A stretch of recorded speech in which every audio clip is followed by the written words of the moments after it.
Uma função for each, ela vai ter o mesmo objetivo da estrutura de repetição for, que é usada para percorrer cada elemento de um array ou de um vetor. Então, eu vou criar aqui um vetor de números, const números, tipo number, e já vou inicializar aqui.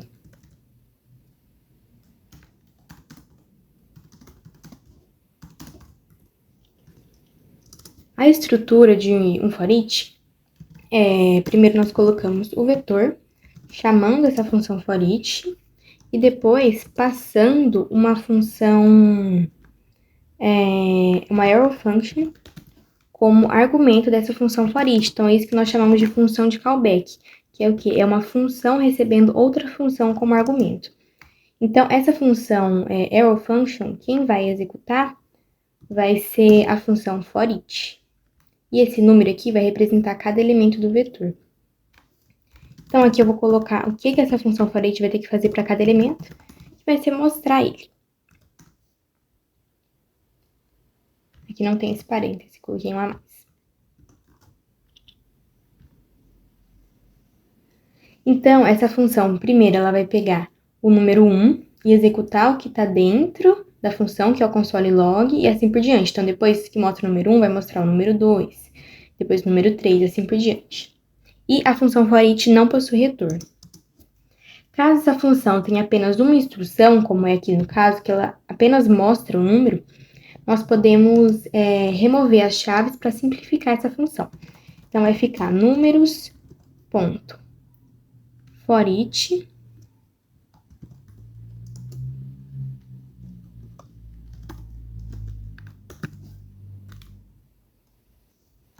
a arrow function aqui dentro, e a nossa instrução, que é o console log, que vai apresentar cada elemento do vetor.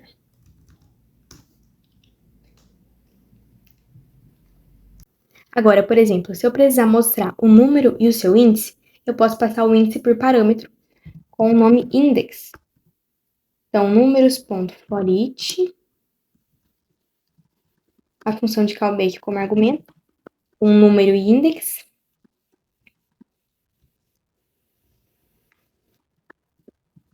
e apresentar tanto o elemento como o seu índice, que é index. Então, vamos dar um run e ver o que acontece.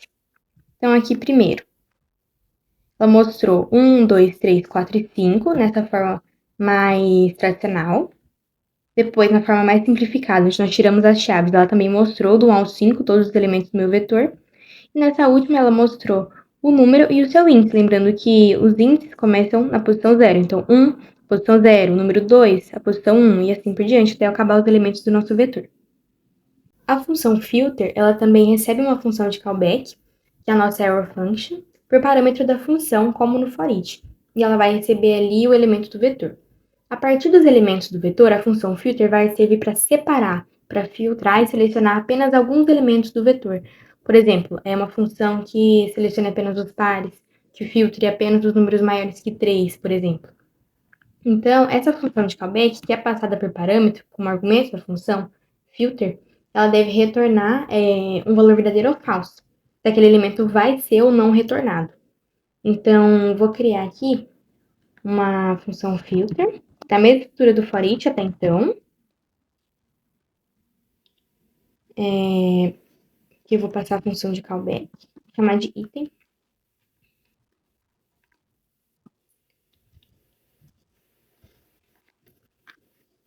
E aqui, como ela vai retornar um valor verdadeiro ou falso, eu quero fazer uma função que separe apenas os números maiores que 3. Então, tem que fazer if e else para a condição. Então, se o item for maior do que 3, ela vai ter um retorno verdadeiro.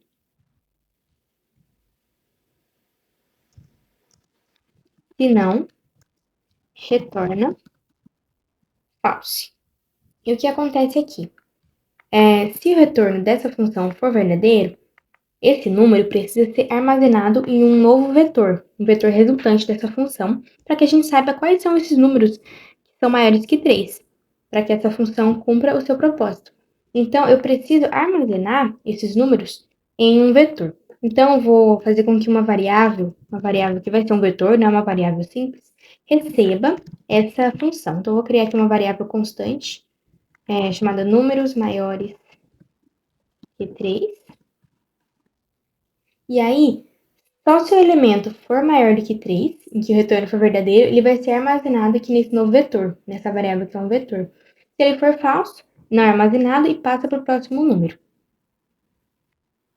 E aqui agora, para executar essa função, eu vou no console log e vou colocar aqui o nome da minha variável constante que eu criei aqui. Número maior que 3. Números maiores que 3, né? Era para ser aqui. Então, números maiores que 3. Agora, o mesmo caso do for each. Se eu tiver apenas uma instrução na função de callback, eu posso fazer de uma forma mais simples. Const números maiores. Colocar outro nome para não confundir com a de cima. Colocar 3 como um número mesmo. Números maiores que 3 vai receber a minha função filter com a função de callback, como argumento, item. E aí, se o item for maior do que 3, ele já vê esse retorno e já vai armazenando nessa minha variável. Porque aqui, quando a gente não tem as chaves nessa forma mais simplificada, então não podemos colocar retorno aqui, só caso ele tenha o corpo da função. Então, aqui é uma forma mais direta de fazer. E nós conseguimos apresentar da mesma maneira. Console log e o nome da variável constante que criamos para receber a função. Números maiores que 3. Agora eu vou dar um run, vamos ver o que acontece. Então, ele mostra aqui, tanto na primeira forma como na segunda. Números maiores que 3 no meu vetor são 4 e 5. A forma mais... a forma que tem o corpo da função com as chaves, tanto numa forma que não tem. A função map, ela faz o mapeamento de todos os elementos e o vetor resultante dessa função tem a mesma quantidade do vetor original. Então, é diferente da função filter, porque, como nós vimos, aquela outra função que fizemos, ela retornou os números 4 e 5. E o vetor original tinha 5 elementos.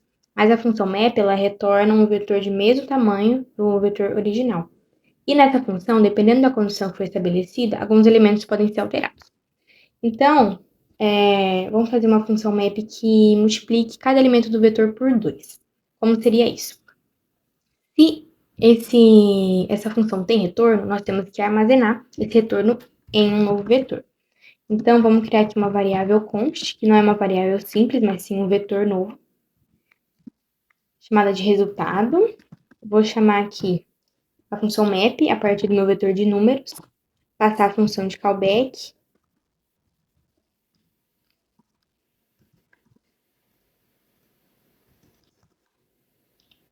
E o meu retorno já vai ser o elemento daquela vez multiplicado por 2. Então, cada elemento do vetor está sendo mapeado, multiplicado por 2 e retornado para esse novo vetor, sendo armazenado nessa variável constante, que vai resultar nesse novo vetor chamado resultado. Então, console log nessa variável, nesse vetor.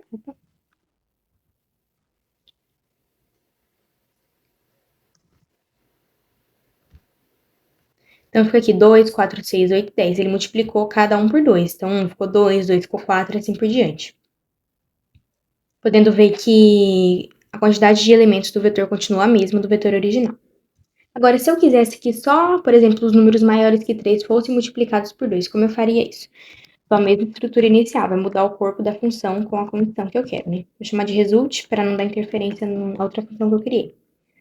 Vai receber essa função map.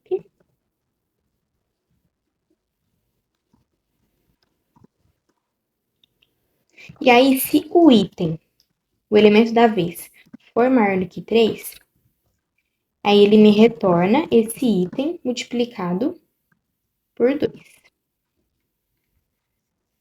Caso não seja maior que 3, ele só retorna o item como ele é. Porque o meu vetor, na função map, ele tem que ter a mesma quantidade de elementos. Então, eu só vou retornar esse item sem ser multiplicado, porque eu só quero multiplicar por 2 os itens que são maiores que 3.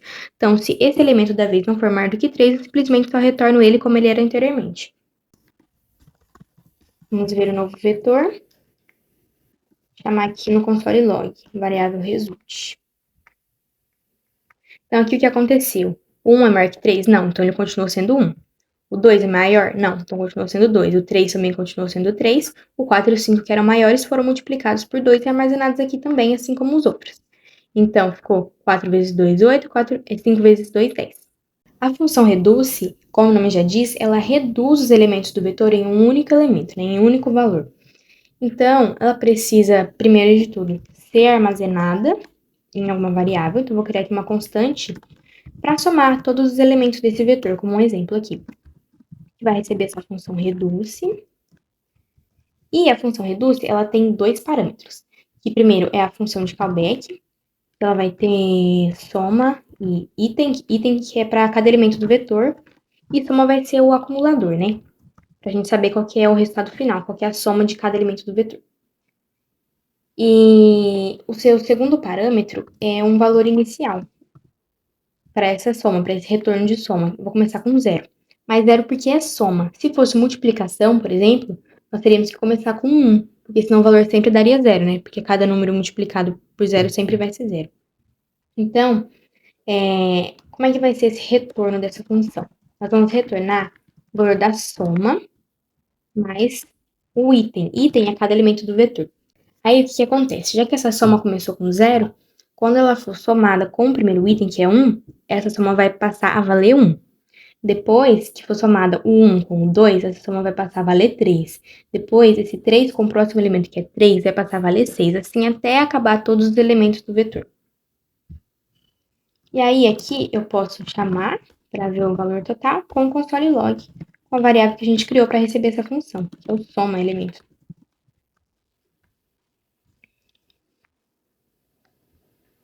E aqui a conta final deu 15. Agora, por exemplo, se eu quisesse somar só os números pares, por exemplo, vamos fazer uma restrição aqui. Então, aqui no começo é normal, vamos colocar soma pares para mudar o nome da variável, para receber essa função reduz. A função de callback, que é o primeiro parâmetro dela. O segundo parâmetro dela vai ser um valor inicial, então como é soma ainda, vou colocar um 0 aqui, para que esse acumulador, né, essa soma comece com 0. Então, vamos fazer aqui a condição. Se o item, o elemento da vez, dividido por 2, o resto dessa divisão for igual a 0, significa que esse número é par, certo? Então, ele vai retornar a soma mais o item. Esse é verdadeiro. Caso isso seja falso, ele vai me retornar apenas o valor da soma. Então, o valor do acumulador, ele não é alterado, ele só é alterado apenas quando o elemento do vetor for par. Porque aí o que acontece? O valor da soma vai ser aquele mesmo.